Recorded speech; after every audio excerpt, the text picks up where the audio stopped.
오늘 주백선교회 큐티 본문은 누가복음 20장 9절에서 18절까지의 말씀입니다. 오늘 본문의 말씀 중에서 우리가 집중적으로 살펴볼 말씀은 9절에서 16절까지의 말씀입니다.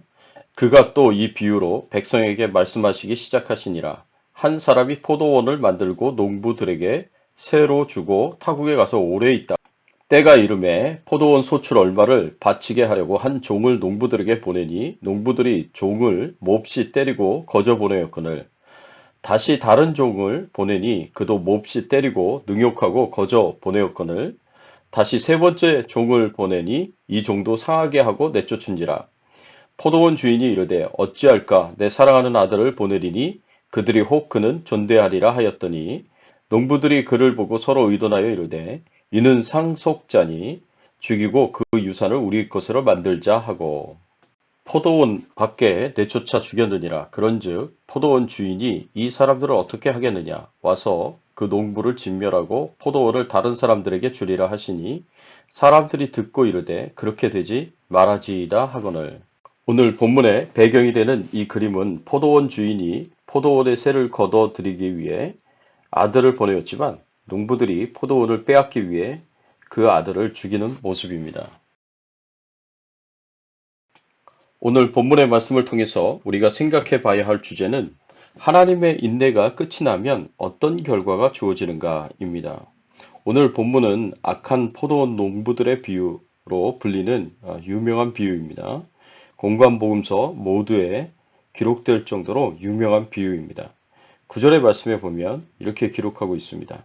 그가 또 이 비유로 백성에게 말씀하시기 시작하니라. 한 사람이 포도원을 만들어 농부들에게 새로 주고 타국에 가서 오래 있다가 여기서 예수님께서 말씀하시는 비유에서 한 사람은 하나님을 가리킵니다. 그리고 농부들은 유대인들, 특히 종교 지도자들을 가리킵니다. 그리고 새로 주었다는 것은 당시 주인과 소작인 사이에 소출 계약을 맺듯이 하나님과 이스라엘 백성들과 언약을 맺으셨다는 것을 의미합니다. 그런데 이 비유에서 한 사람이 포도원을 만들었다는 말씀은 그저 간단하게 기록되고 있지만 다른 복음서의 말씀들을 보면 이 주인은 포도원을 농부들에게 새로 주기 전에 최선을 다해서 포도원을 조성했습니다. 동일한 비유의 말씀이 마가복음 12장 1절의 말씀에 보면 예수께서 비유로 그들에게 말씀하시되 한 사람이 포도원을 만들어 산 울타리로 두르고 즙 짜는 틀을 만들고 망대를 지어서 농부들에게 새로 주고 타국에 갔더니 포도원의 주인은 포도원을 만들고 산 울타리로 두르고 즙 짜는 틀을 만들고 망대를 지어서 농부들에게 새로 주었습니다.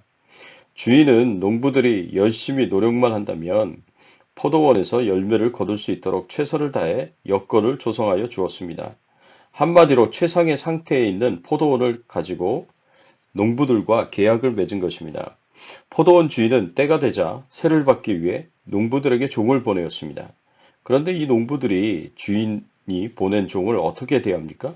10절 말씀에 보면 이렇게 말씀하고 있습니다. 때가 이름에 포도원 소출 얼마를 바치게 하려고 한 종을 농부들에게 보내니 농부들이 종을 몹시 때리고 거저 보내었거늘. 농부들이 주인이 보낸 종을 몹시 때리고 거저 보내었다라고 말씀하고 있습니다. 이 말씀은 농부들이 주인의 포도원에서 수확을 거두었지만 세를 내지 않았고 세를 받으러 온 종을 심히 때려 돌려보냈다는 말입니다. 이런 패역한 행동을 다시 두 번을 더합니다. 그래서 주인이 보낸 종들을 모두 세 번이나 심하게 때려 돌려보냈습니다. 주인이 세 번까지 인내하며 종을 보냈다는 것은 세 번만 보냈다는 것을 의미하는 것이 아니라 마지막까지 인내하며 종을 보냈다라는 말로 이해해야 합니다. 왜냐하면 히브리적 사고에서 3이라는 숫자는 하나님의 온전하심을 나타내는 완전수이기 때문에 그렇습니다. 삼위일체처럼 말입니다. 그래서 하나님께서 세 번을 보냈다는 것은 문자 그대로의 삶이 아니라 마지막까지 인내하며 종을 보내셨다라는 것으로 생각할 수가 있습니다. 이것은 하나님께서 범죄한 이스라엘 백성들에 대한 긍휼의 마음을 가지고 용서하시기 위하여 선지자들을 계속 보냈지만 범죄한 이스라엘 백성들은 하나님이 보내신 선지자들을 고난과 핍박을 주고 심지어 죽이기까지 하였습니다. 그럼에도 불구하고 하나님께서는 끝까지 인내하고 종인 선지자를 보내셨습니다. 그래도 이렇게 아무런 세금도 바치지 않고 주인이 보낸 종들을 심하게 때리는 농부들에게 주인이 마지막 인내를 다하여 아들을 보냅니다. 13절의 말씀에 보면 포도원 주인이 이르되 어찌할까 내 사랑하는 아들을 보내리니 그들이 혹 그는 존대하리라 하였더니 포도원 주인은 농부들에게 마지막 기회를 줍니다. 내 사랑하는 아들을 보내리니 그들이 혹 그는 존대하리라고 생각했습니다. 농부들이 아들을 존대하여 영접하고 정한세를 바칠 것이라고 생각했습니다. 이것이 주인이 농부들에게 보일 수 있는 마지막 인내요. 농부들에게 주는 마지막 메시지요. 기회였습니다.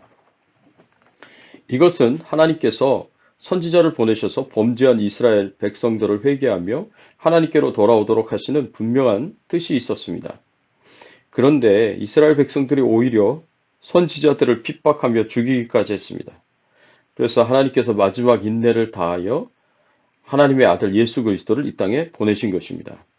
주인이 아들을 보낸 것에 대해서 농부들이 어떻게 반응을 합니까? 오늘 본문 14절 15절의 말씀에 보면 농부들이 그를 보고 서로 의논하여 이르되 이는 상속자니 죽이고 그 유산을 우리의 것으로 만들자 하고 포도원 밖에 내쫓아 죽였느니라. 그런즉 포도원 주인이 이 사람들을 어떻게 하겠느냐? 농부들은 주인의 아들이 오자 서로 의논해서 이는 상속자니 죽이고 그 유산을 우리의 것으로 만들자 하라고 결정하여 아들을 죽였습니다. 어떻게 이런 일이 일어날 수 있겠습니까? 이것은 농부들이 그 당시에 관습을 악용한 것일 수 있습니다. 탈무드에 의하면 당시에는 멀리 있는 지주를 위해 일한 소작이는 상속자를 제외하면 상속자 다음으로 1차적 소유권을 주장할 수 있는 사람이었다고 합니다.